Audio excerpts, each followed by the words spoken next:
Good afternoon, everybody. Your Excellencies, ladies and gentlemen, I'd like to welcome you all once again to the St. Petersburg International Economic Forum. My name is Hadley Gamble. I am the Senior International Correspondent and Anchor for CNBC in the region. We're thrilled to be sitting here with the Deputy Prime Minister. I'm so excited to see you, sir, and thank you so much for taking the time to speak to all of us today.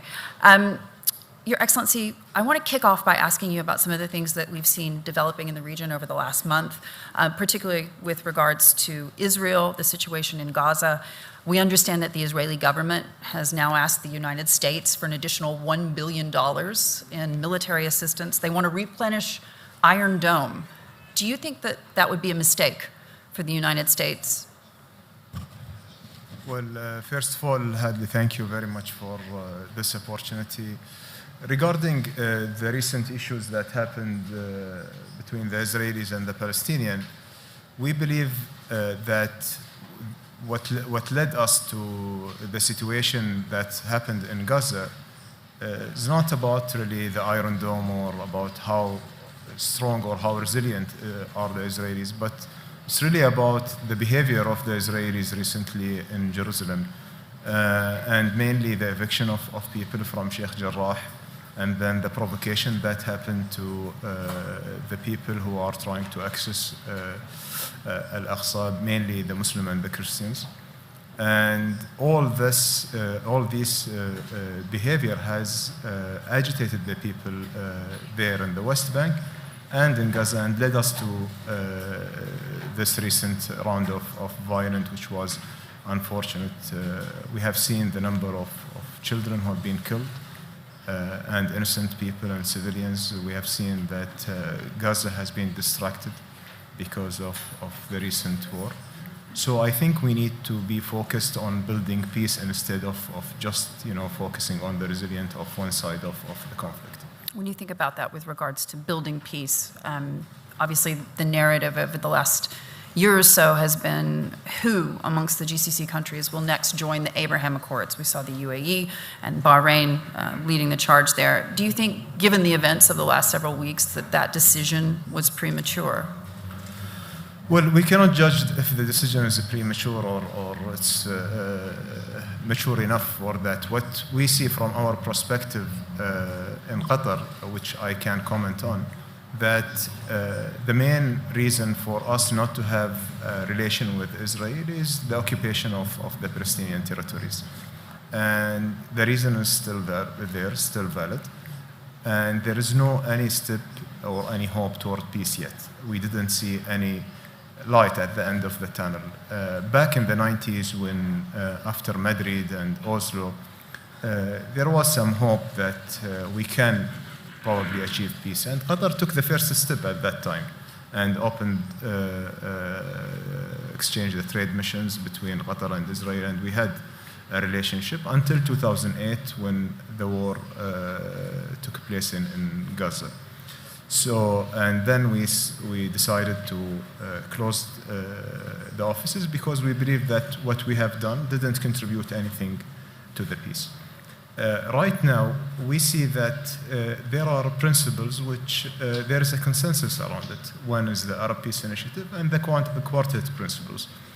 We believe that if there is a willingness from the Israeli side, which they didn't demonstrate in the last decades, I think there should be a good starting point from there to recognize Palestinian state, and then all the Arabs can get along and have a relation with Israel.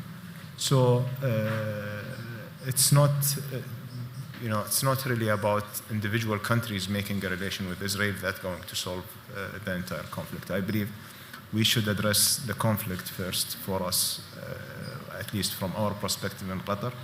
Then we take the step to have the peace with the Israelis. When you think about that, obviously the politics in Israel have been quite fractious over the last couple of years. I think I've covered maybe 4 elections in less than 3 years, actually. And now you have a new prime minister there. Are you concerned that Naftali Bennett might not be the best placed person to make a peace?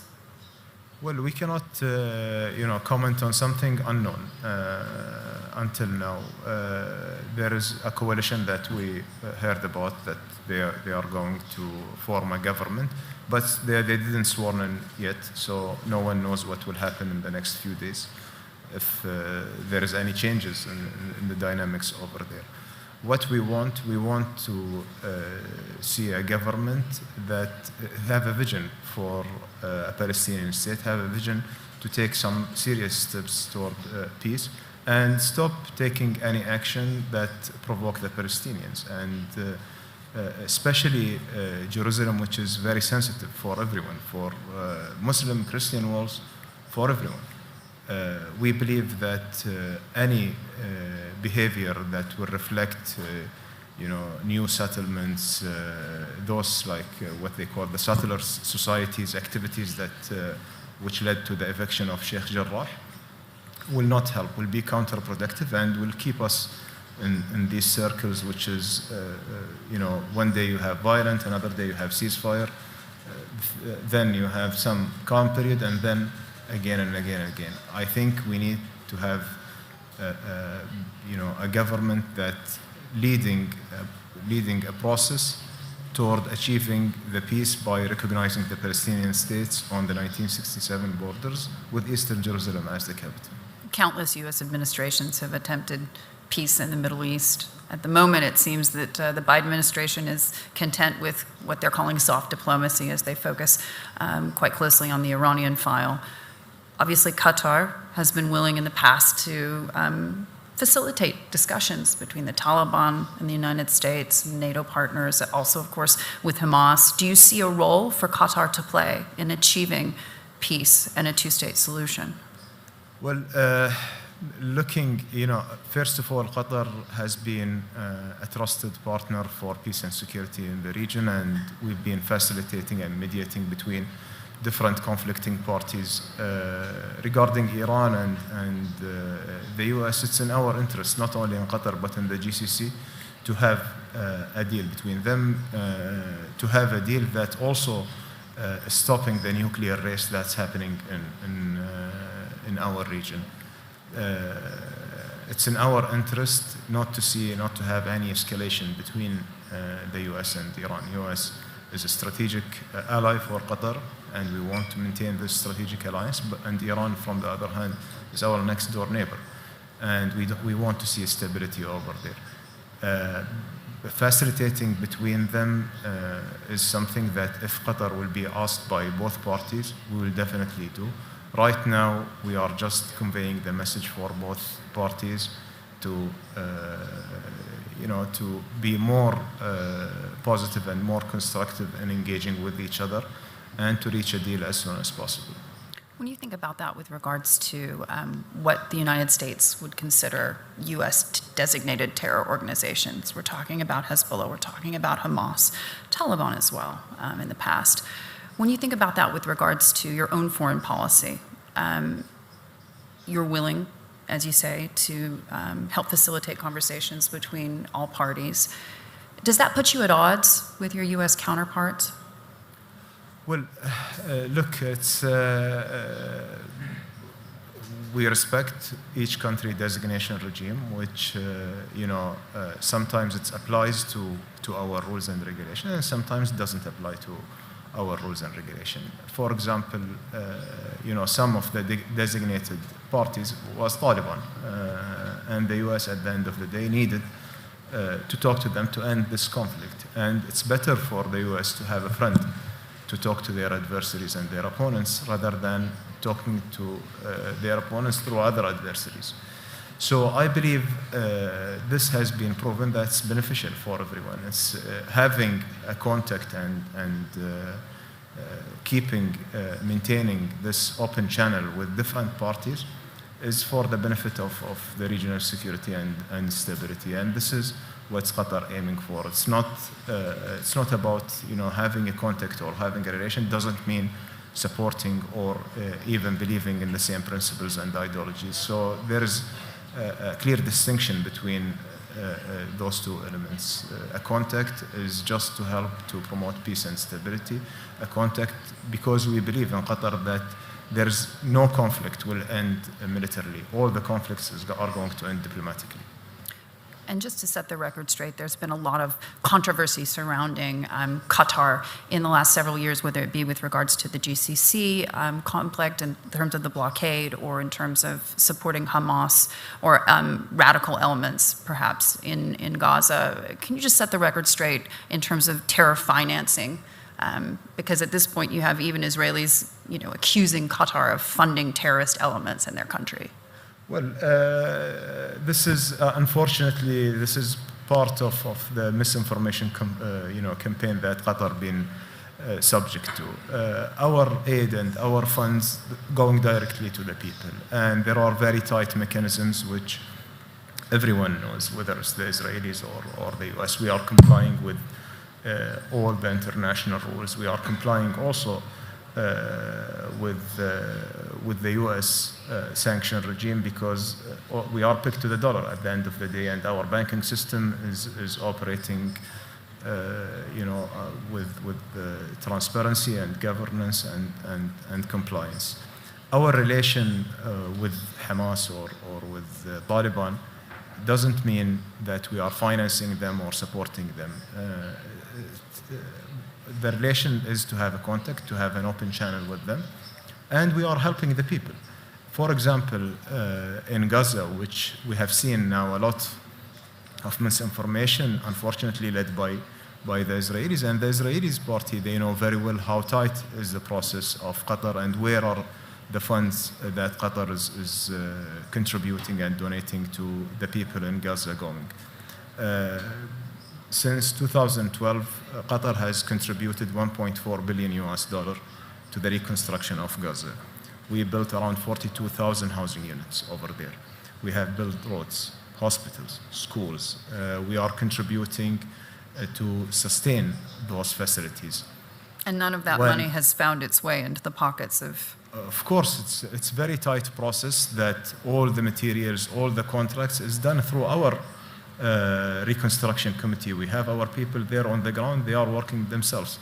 Now, in the last 3 years, if we take them as an example, Gaza had the electricity only for 2 hours at the beginning. And when Qatar stepped in, we increased the time span from 2 hours to 16 hours. Where we are getting this fuel from? We are getting it from the Israeli side, and is going to the electricity company, which belongs to the Palestinian Authority. And they generate power for the people in Gaza. This is 50% of the funds that we contribute monthly to Gaza. The other 50% goes to 130,000, the poorest family in Gaza. Each family gets $100. And I have the big question here, is the $100 the one which is going to build, to finance Hamas or to build for them their weapon system or whatever they are claiming? And another part of the fund, it goes to the UNDP for the Cash for Work program.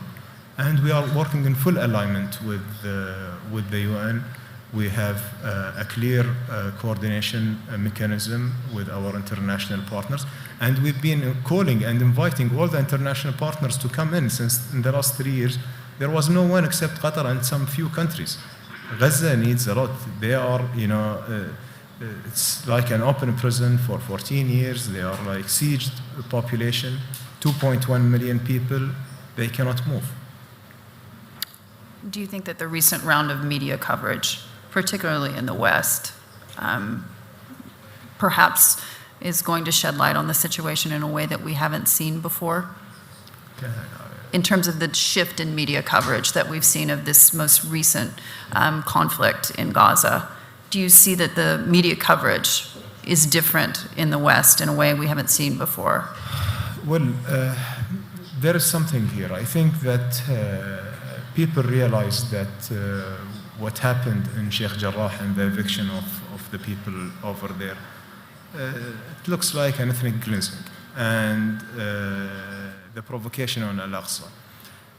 Unfortunately, some of the media has shifted from the main root cause to what happened later between Gaza and Israel, and they just, minimize the conflict to be between Hamas and the Israelis, while the conflict is spread everywhere over there. Maybe there is some improvement in some of the coverage, but still the dominating narrative over there that it is a war between a small group of the Palestinian people and the Israelis, while the reality is different. The conflict is between the Palestinian peoples who are living under occupation and which they don't have a state yet, and another state with a strong military. I want to ask you a bit more broadly about the region in terms of the foreign policy element. Syria, Bashar Assad has just been re-elected as the leader of that country. There have been a lot of conversations about whether or not we could see Syria rejoining the Arab League after years of this conflict. Obviously, you're chairing the Arab League at the moment. Do you anticipate Syria coming back into the fold in the near term? We've been going through this question for a long time now, and there are a lot of talks about bringing Syria back to the Arab League since the last 2 years, and there are some countries within the Arab League are asking and supporting for such a thing.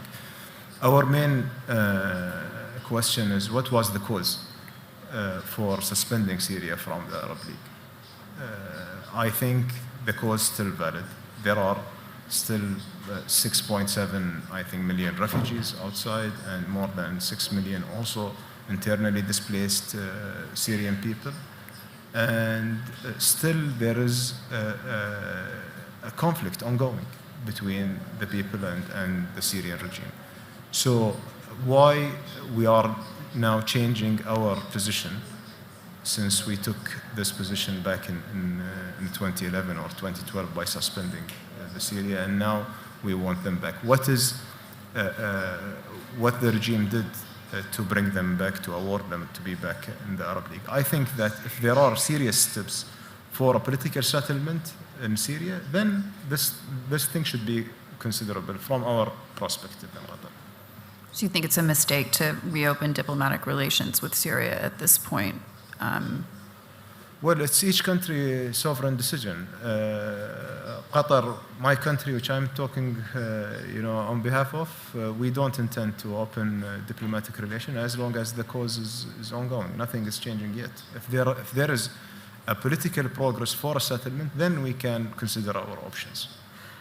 The UAE has described itself to me through various conversations as wanting to be a major influencer in the region and elsewhere, whereas Saudi Arabia, the regional behemoth, the biggest economy, has often directed GCC policy in the past. What is the role of Qatar, do you think? Well, I think if looking at the GCC, the 6 countries can complement each other in stabilizing the region. And I think that if you will look at our region, the GCC, those 6 countries, has been the stabilizing factor of this region. Now, UAE picking for itself to be a soft influencer in the region, this is something good, to be influencing for peace and security, and this is what we are aiming for. Saudi will remain a very important country. It is the largest country in the GCC. It has Mecca and Al-Medina, and it is the largest economy. Qatar, also blessed with natural resources and with a leadership and vision to be a trusted peace and security partner in the region. We've been a facilitating country, mediating country between different conflicted parties, and we prove our success since decades. It's not something new for Qatar, and we are continuing toward this. Beyond the GCC, though, when we talk about failed states, obviously we have this situation in Palestine, we have the situation in Syria, and now you have Lebanon in the middle of a political and economic crisis that is ongoing, and unfortunately, so there's no signs of letting up. Can the Middle East afford another failed state in Lebanon? In another failed state in the region? Well, unfortunately, we have, there are countries who are, which are now in a bottleneck stage, like Libya, for example, which we believe, maybe after when the election take place, they will go to stabilizing stage. Iraq, hopefully, now, after the war, they, against ISIS, has been trying to reform some of the laws. Now they are looking, also after the protest that took place last year, now the Prime Minister is trying to arrange for the upcoming election. We hope that Iraq also will come up with a national unity election, not a sectarian election. But I think, a lot of the Arab countries right now, they are either in the graduation stage to be stabilized or fragile. For example, Sudan. It's also there are some small steps as a progress, but they have a lot of challenges as well. And now, adding to the economic challenges that they have, there are some geopolitical challenges that they are suffering from. I wanted to ask you that before we move on to the investment picture. When you think about this with regards to, obviously, the United States working diligently with the Biden team trying to find a deal with Iran, you look at this with regards to the region itself. A few years ago, we started talking about the rise of a Shia crescent from Tehran to Damascus to Lebanon. Obviously, right now in Lebanon, as a result of that economic crisis, as you know, the only people able to get dollars into that country are Hezbollah. Does it worry you? Well, of course, the situation in Lebanon is worrying everyone. We don't want to see a collapsed country. Lebanon is very important and is in very dangerous situation. Unfortunately, the political parties over there, they are not agreeing to form any government. Now, the central bank, I think, will stop funding the government very soon, and the government will end up with no budget. And there are a lot of poor families over there who are relying a lot on the subsidies of the government, on the programs on the social support that they are getting from the government. We are trying our best. France is trying its best, but we didn't see any outcome yet. Our advice always to the Lebanese, you have to put your differences and disagreements behind your back now and look forward for the people. But unfortunately, we didn't see any serious steps yet taken by the political parties. What worries you more in the Iran nuclear negotiations? The path to nuclear enrichment, or the second track of those conversations, which is to contain Iran's malign activities in the region? Well, I think right now the conversation is really about the nuclear program. Our vision in the state of Qatar, which has been stated by His Highness the Emir several times, is to have a regional security framework and a regional dialogue between Iran and the GCC to address the concerns that Iran has against the GCC or the GCC has against Iran. I think that the nuclear is very important part of the agreement, and to stop the nuclear race and the enrichment in our region is very important and critical. And having a nuclear enrichment facilities or nuclear race in our region is going to affect the global security, not only the regional security. But what's related to the political political front of that, which is mainly the regional activities that and the disagreements that we have between ourselves and Iran, we believe it will be only solved by a dialogue, and a dialogue between the GCC and Iran directly. And I think there will be good opportunity if we are going to start on building on our common interest. I'm sure that there are a lot of common things that we can build up for the prosperity of our region and for the Iranian people as well. So our advice to our neighbors in the GCC or to our neighbors in Iran is to let us sit around the table and put our concerns on that table and build on our common interest. And you're talking to them now? to Iran? We are in a continuous conversation with them, of course, and they have been very receptive to the idea of the regional dialogue. Also with our GCC partners, there is some sort of understanding for the need for this regional dialogue. It's probably about the time for this regional dialogue when it's going to take place. But it's very important to take place, and we believe it's important that we have the leadership of such a dialogue and not leave it for other countries. We appreciate and respect the US, the P5 country, to be part of this, to be a supporter for this. But the core of this dialogue should be handled by the GCC and Iran. What's really exciting often when I speak to officials is when one of them allows me to talk both politics and business, because so often business leaders and those who run sovereign funds try to tell me that politics and business don't mix, and we all know that isn't true. So it's very exciting to be able to speak to you on the diplomacy side, but also in your role at the QIA and as Deputy Prime Minister. I want to ask you about the investment situation today. Obviously, one of the big conversations and themes of this forum has been rising inflation. The world is awash with cash. Where do you deploy it? And worries, frankly, each country is specific about what central banks have to do in terms of that rising inflation, in terms of rates. How do you see the economic outlook today? Well, we believe that the pandemic has changed the landscape of the global economy, and it created a lot of opportunities, and it ended some of the businesses which was rising, in the previous years. For our mandate as a QIA, we are very much focused on diversifying our economy. So it means that going away, creating an alternative source from the hydrocarbons. So we have our natural resources, which is run by Qatar Petroleum, and QIA is the arm that should help the government and support the government to substitute the hydrocarbon for the future generation. And we are very much focused on sustainable investments, whether it's in technology, in infrastructure, in education, in healthcare. And those sectors,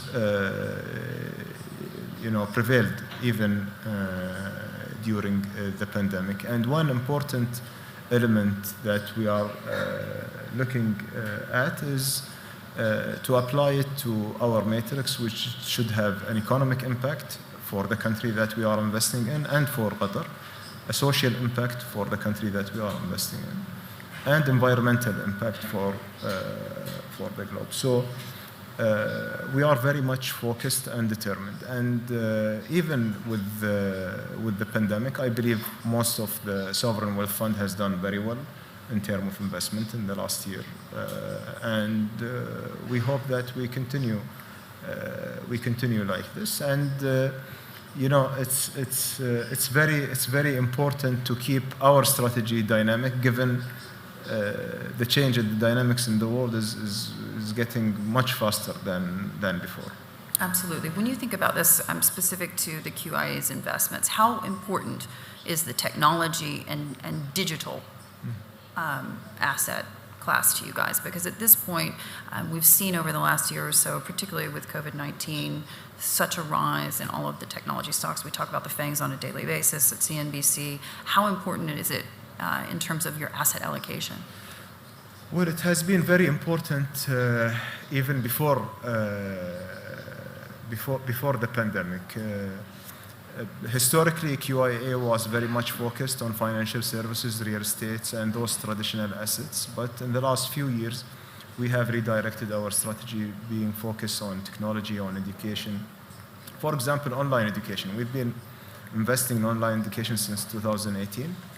And suddenly, when the pandemic, happened to us, we saw those companies are becoming targeted companies for a lot of investors.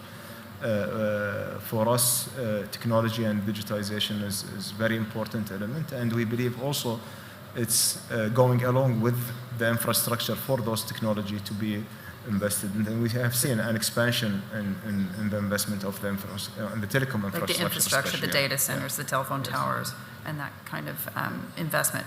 When you think about that with regards to what we are playing out right now, obviously I had an interview earlier this week with the central bank governor of Russia, and we talked about the future of digital currencies. She was talking about the development of that in China. They're developing one as a prototype here in Russia. There could potentially be one coming out of Iran in the near term. Do you see digital currencies? Well, look, it's really a dilemma, I think, right now. It's still unclear. If you have a currency that's not backed up with the product, you are still going to be suspicious about it. So for us, as a sovereign wealth fund, we look very carefully in how risky is the investment that we are doing, because we believe that we are managing a funds for our children and our grandchildren, for the next generations to come, not for ourselves to enjoy a short-term profits. Digital currency is still unclear. There's no certainty about it. Maybe in the coming years it will be strengthened. Maybe it will be something that will be more popular and will get much better value.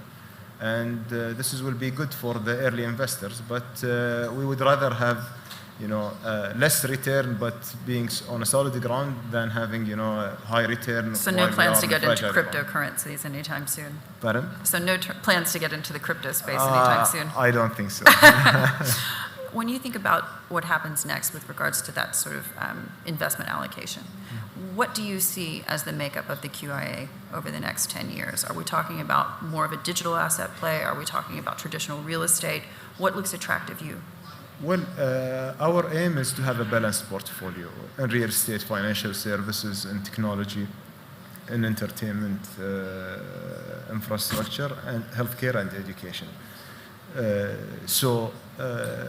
Because we've been focusing very much on financial services and real estate at the beginning, right now we are investing mainly in infrastructure, in technology, and healthcare and education.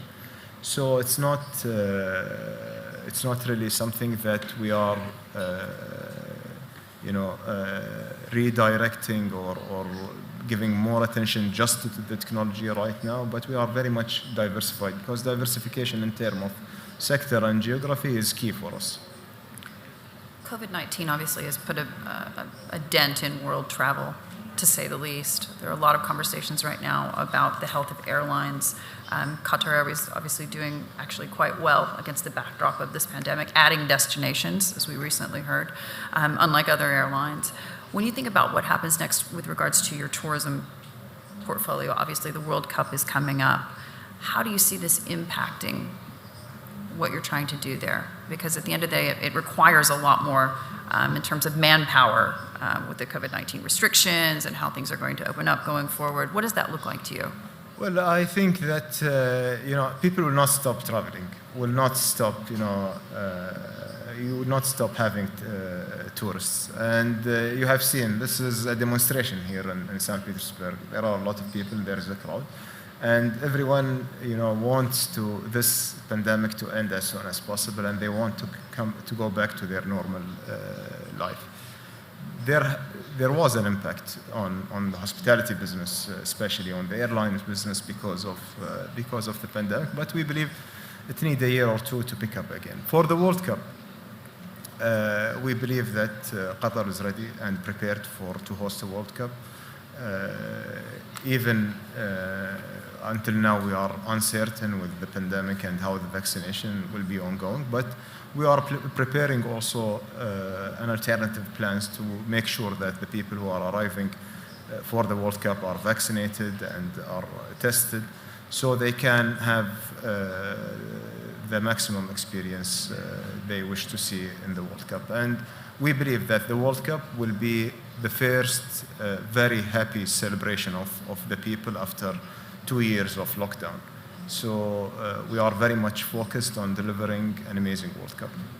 When I arrived in Moscow, it was quite clear to me that given the restrictions in the UK and elsewhere right now, if you're coming from the UAE or coming from Qatar or coming from Saudi Arabia, it's a bit more difficult to get into some of our favorite destinations. But when I arrived in Moscow, I felt just at home because every one of my flight, it was a packed flight. So there were a lot of people coming from the UAE, a lot of people coming from Qatar. I saw some Saudis. How quickly do you think, given the fact that Qatar, the UAE, and Saudi Arabia, for example, have done so well in their vaccination programs, are we going to see London opening up once again to tourists from this part of the world? What's going to happen in that space? Because obviously this is an ongoing conversation, I know, between airline leaders, also, of course, governments. Where are we in those conversations? For us, we are talking to the countries which are in lockdown right now. We are following up with them, how is the situation over there. And we believe that in the next few months, when the vaccination campaign has reached the levels that they are aiming for, it will be open. So we hope that, by the end of 2021, most of the world will be vaccinated and the travel restriction will be lifted, but no one knows, There has been always some surprises, new variants, new things, but let's hope for the best. 2032, there's a plan at this point, and you want to host, you're saying, the Paralympic Games, but also the Olympic Games. That's a big step, and something, though, very much in line with what we've seen in terms of plans over the last 10 years or so. The World Cup, everybody at the time, when this started being discussed globally, there were a lot of raised eyebrows about whether or not Qatar could handle the World Cup. Now you're talking about the Olympic Games. Well, right now we are in what's called the continuous dialogue with the OIC, the Olympic International Committee, so we cannot comment much on the bid itself, but what we are planning for is something totally aligned with Qatar national vision and also with the United Nations SDG, and there has been significant investment already in place for the World Cup and infrastructure being built for the country. So we will be very much focused on delivering a sustainable, environmental friendly, economic impact, social impact Olympics. And we see that the region has been deprived from those big events like the World Cup and the Olympics. And Qatar is trying to take this opportunity and bring this to the region because we believe that will benefit the entire region. And as we have proven a track record with hosting successful sports events now for a long time, since 2006 Asian Games and all the championships after that, and hoping and aiming for the World Cup in 2022, I think Qatar proves that it is capable to host a world-class event like the Olympic. So we're talking about world-class events. We're talking about being the region's negotiator, if you will. When you take a seat back and just sort of think about what's happened in the region over the last 5 years, it seems as if, to an outside observer, that the GCC blockade of Qatar didn't really hurt so much Qatar as the rest of the GCC. Well, it's actually, let me call it an unfortunate event that took place and fractured the GCC for a while. We are looking, we want to overcome this issue, but also learning from the experience that we've been through. The GCC fractured in those 4 years. And what we have missed in terms of cooperation together is a lot for our people. So right now, I think we need to safeguard and focusing on safeguard the GCC from getting fractured in the future, building a positive and constructive relationship with our neighbors, and building on common interest. There is a lot of areas that we can build on between us and the other GCC countries, between our people, that can safeguard us and build a strong foundation for the future, not to be vulnerable for any conflict. I think any country has gone through a crisis, either they remain as status quo or they get weaker, or they get stronger. And in Qatar, we built our resilience, and we built for ourselves a solid ground to be stronger in the future. Would you say that Qatar has buried the hatchet with Saudi Arabia and the UAE at this point? Buried the hatchet. What's that? Put the problems to bed. Well, look, it's a very sensitive issue. So because Al Jazeera is still on the air. Yeah, why we should shut down Al Jazeera? Well, that was one of the no. The conflict was something different. I'm sorry to say that, but look, it is a very sensitive issue. What happened has, created a scar in the GCC. It needs some time to heal, but we are positive. We see our GCC partners are positive also. And we should look for the future. We are a forward-looking country. We want to build a friendly relationship with everyone. The GCC, in terms of community between the countries, is much more than the differences. So let us focus on this and let us build on this. And the differences, it doesn't matter to be there. It doesn't matter to have a dialogue around it. And to reach an agreement, hopefully, one day. But I think that what we see, there's a new page in the GCC. We are optimistic about it. And we hope also that the other countries, what we see actually from them, that they are optimistic about it and they want to seek for better cooperation in the future. Your Excellency, we'll leave it there. Thank you so much for joining us. Thank you very much, Hadley. Thank you.